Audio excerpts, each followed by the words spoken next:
Hi everyone, Erin here again today. I love the idea of canes. It's just with the air dry clay, it's kind of hard to get the effect of it. But I was playing around and I did come up with kind of a cool idea. And so what we're going to do is we're going to make a few of these, and then we're going to make a few other fun little shapes. I think we're going to do shells, just kind of a fun sea beachy feel. We're not going to use these colors. This was just a play idea. The colors we're going to go with are going to be kind of purple, blue, and white, and just kind of a fun play on cool colors, but for summer. All right, so the first step is we're going to make our clay colors. So since this is an air dry clay, always have your water. This is Macon's clay, and we're going to start out with just white. And then what we are going to do is we're going to add some colors of blue and purple, into the clay to achieve various shades of blue and purple to get kind of a fun, kind of a bead feel is what we're going to go for. So I'm going to speed this up while we mix our colors and see what we get.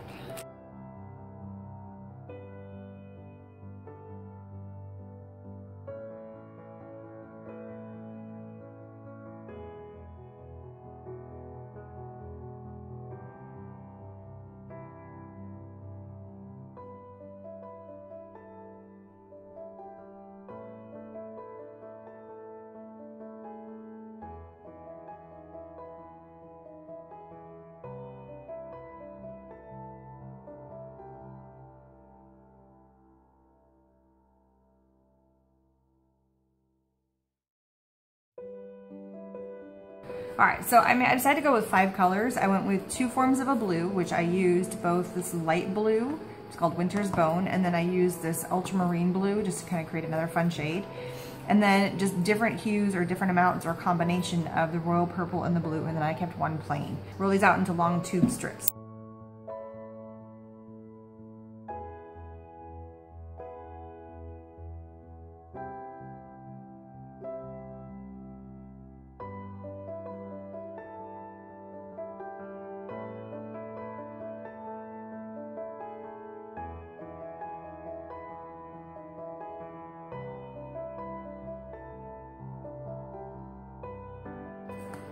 All right, I went ahead and I made for each of the colors, and you gotta be careful that they don't stick to each other, so you kinda wanna separate them, but you wanna keep them under a wet towel, and I'm just using baby wipes right now. I made 2 of each of the colors, and they're just gonna sit here for a moment. I do want them to get a little bit harder, so that's why I went ahead and pulled off the baby wipe. With all of this, we are gonna start assembling and just creating a pattern. To make sure I have a nice clean cut on everything, I am gonna use a knife. I don't have another sharp object, so I'm just using what I got. So I'm gonna take all these and cut them in half. It's best to where half is. All right, so from here, what I'm gonna do is I'm just gonna start arranging. I think I wanna have a darker color to begin with in the middle. So I'm gonna start with this shape, and then I'm just gonna start layering colors around the outside. I'm not too worried about the very edge being kind of a funny shape because it's gonna get cut off anyway. So I'm gonna use the dark blue, and it's not gonna be a perfect shape on the inside. As you can see, they get kind of mottled and kind of swirly looking, and that's okay. It's kind of what we're going for.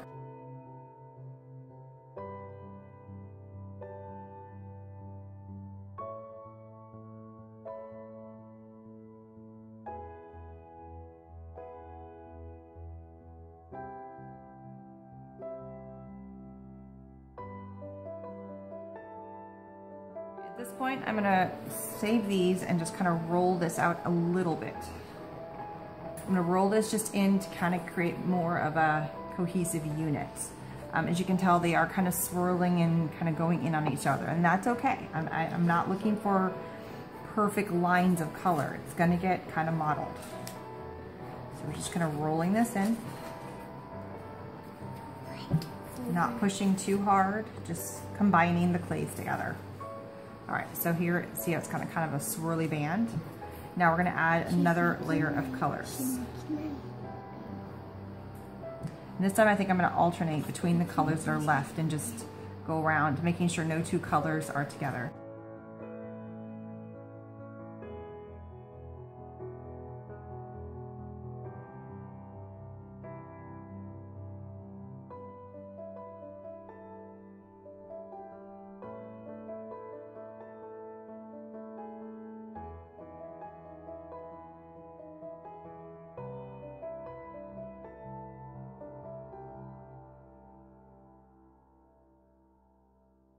All right, so here I've just kind of layered all the colors on the outside. It's a little bit misshapen, so we're gonna start rolling it out. Lightly do this. We're gonna kind of thin this out because I don't want this too terribly thick. I like the feel of the size of this as a bead. That's kind of the size, maybe a little bit smaller. As you can, it definitely kind of swirls the direction that I have. It almost looks like a candy cane, the way it swirled. It'd be kind of fun to do these candy cane colors. And I do want this to be a darker purple, so I'm gonna add a little more purple.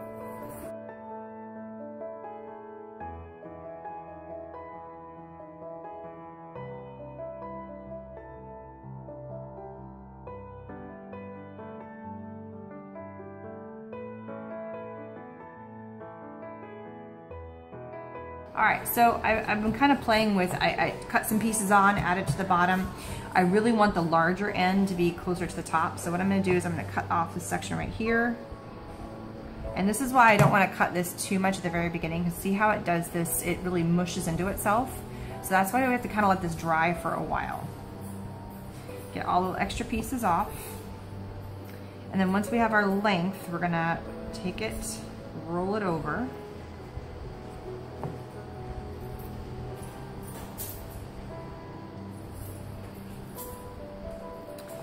And cut off the excess.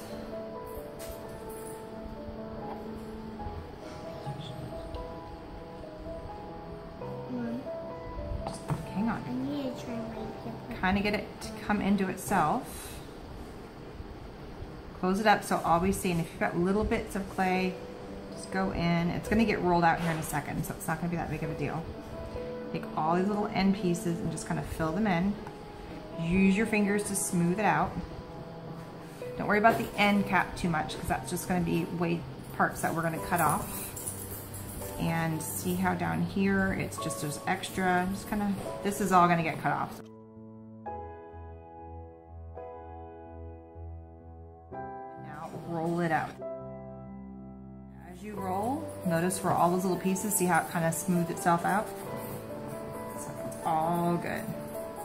No, this is still pretty thick.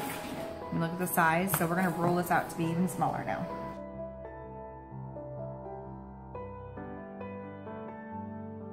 All right, so I've rolled this out, and as you can see, I've gotten a lot thinner, and some of it's kind of pushed out on the end.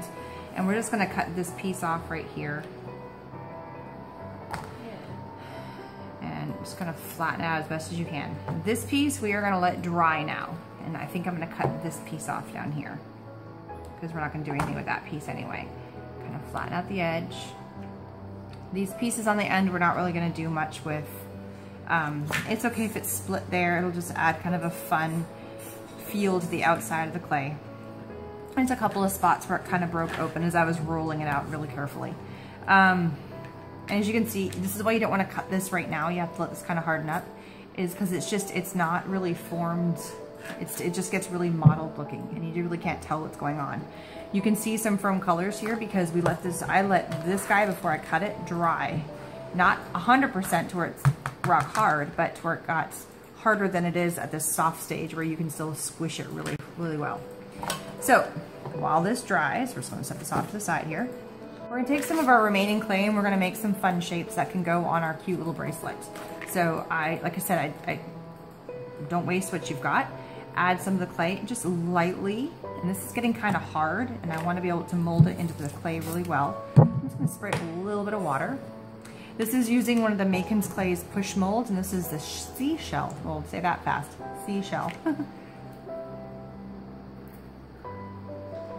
Don't over mix if you want kind of a swirly effect with your clay, which is what we're going for here. Roll it up into a ball, and just see how this is really kind of a swirly effect. And I just want to make a couple of small little fun shaped beads to make it feel like this is a summer bracelet for my daughter. So we're going to do these smaller ones because, hold up your hand, we have flat wrist, a tiny little wrist to go around. So there's not going to be that many beads that need to fit. So we might end up making her a couple of bracelets. So we're just going to take this in and just push it in. It's okay if there's a flat end, and then you want to pop it out.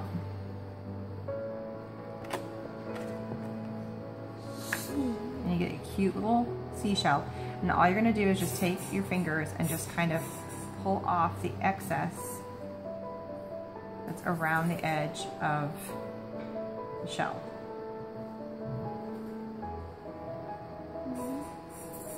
If you took a little bit of less of a clay, you wouldn't have to do this part, but I didn't measure mine perfectly well. I just kind of split in half. So just kind of tuck now the extra little bits of clay while it's nice and soft. Kind of tuck it in.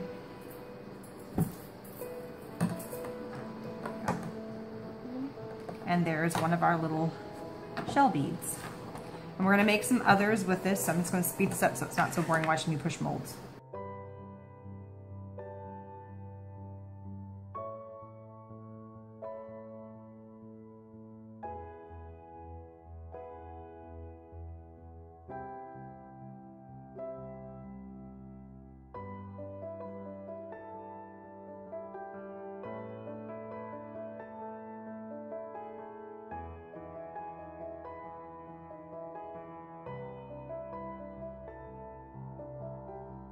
I've let all my beads dry for a little bit of time, and what I'm gonna do now, they're not 100% dry, they're still a little bit pliable. I mean, if I smushed it down, it would cause a problem, but it's hard enough that it's a little more workable to put a hole through.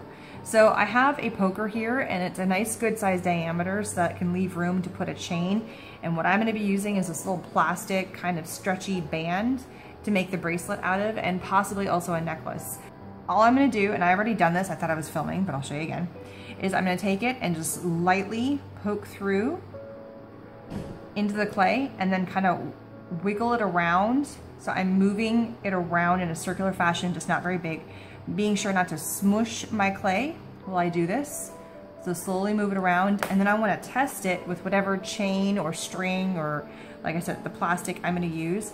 As long as it fits nice and cleanly and creates a nice bead, it will dry and create a cute little shell-shaped bead here.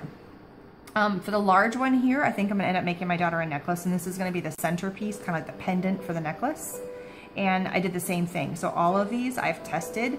I've pushed the poker through, and I didn't just do it on the one side. I did the one side, and then I went around and I did it on the other side to make sure it was a nice clean, and then wiggled it around to make it nice and open, and then kind of cleaned up the edges here and just kind of pushed down to make sure it was all good and done. And I did it for all of these. So I want to add a little bit of a shine to these little beads here, and even though they're not 100% dry, I can still go ahead and do that.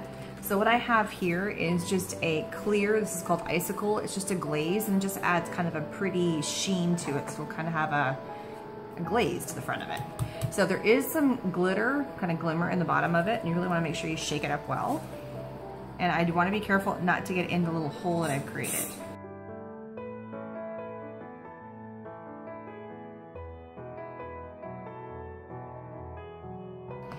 Now we just need to let these dry, kind of finish air drying, and I would give them at least 24 hours before we're gonna start stringing them on. All right, I just tested my cane and it's still pretty soft. I tried to cut one off and it really did kind of smush pretty bad, but I don't wanna wait too long before I start putting the hole in to put my string in for my bead. So what I'm gonna do now is I'm gonna kind of measure off the thickness of where I'm gonna cut. I'm just gonna place a little bit of a marker and go all the way down, and then where the marker goes, I'm gonna start placing the hole for my bead to go through, and then all I have to go back in when this sets harder is slice them all up. So this is just gonna be my guide. So I'm just gonna put a little bit of an indent and go all the way down the length of my cane here.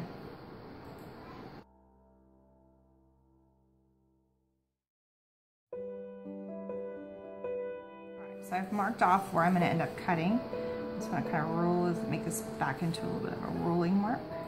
And you're not gonna see these when we get done because we're gonna cut through that. What I'm gonna do now is between each one of these, I'm gonna put in the section where my bead is gonna go.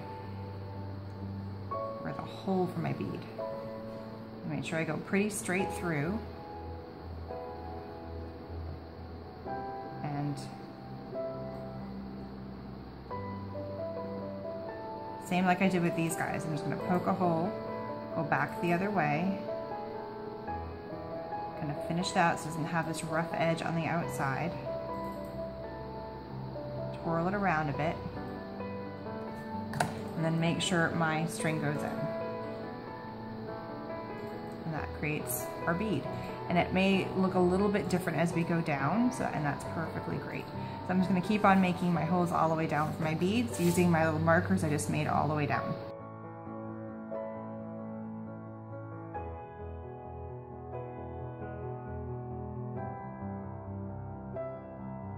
Alright, so I've gone through the entire length of my cane and I added a little hole, and it ended up meandering as it went along. But it's using the same poker, just poking all the way through. And then I went through and I tested all my holes to make sure that the string I'm using, this little plastic piece, could fit all the way through. And then I just guided it through. Alright, so my cane has dried quite a bit to the point where I think I can cut through. So I'm gonna do another dry cut and see what happens and where I get with it. So I'm gonna follow my little hatch marks that I've created. And I'm gonna do this end this time. I'm just gonna try and make a nice clean slice.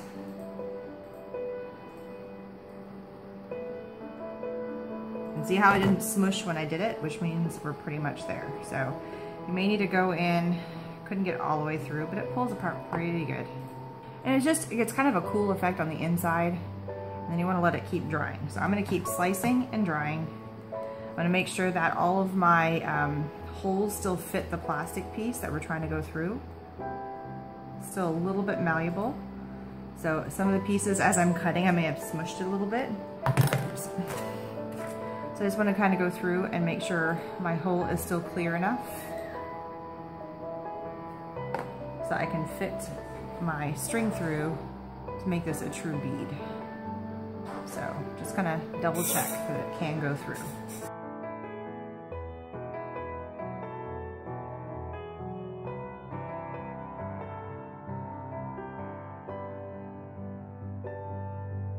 So I just got finished going through and cutting all these up from the main cane.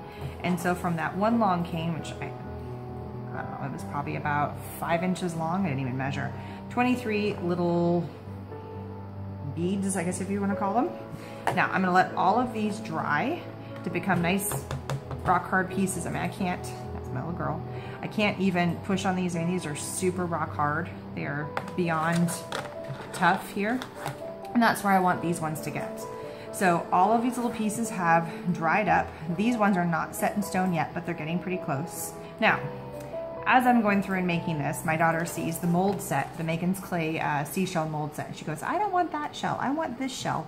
So that's what we're doing right now. We are gonna, yeah, she keeps pointing at this one. So she wants to have this as her centerpiece for her necklace instead of the blue one. So we're gonna remake this piece, and what color are we gonna make it, Catherine? Purple. We're gonna make it purple. So that's what our next step is.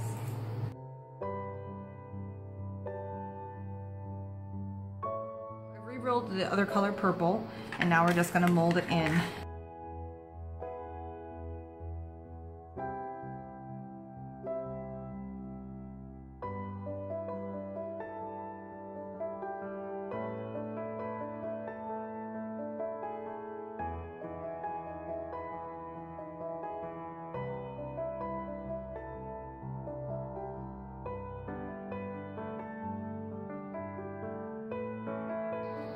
All right, so we made 2 final little purple shells here, and we're just gonna let all these dry for a little bit, just like we did with the other ones. Okay, so these have been drying. I let them actually go for 2 days because I got busy. So they are rock hard now. At this stage, some little pieces, they have some little rough edges. I don't know if you can see, some of these kind of have a little bit of a rough edge, or they're just not super cleaned up and shiny and pretty looking. So what we're gonna do is we're just gonna take a very fine, this is just a very fine piece of sandpaper, and we're gonna go through and just kind of clean up some of the edges. Here, my daughter's saying hi.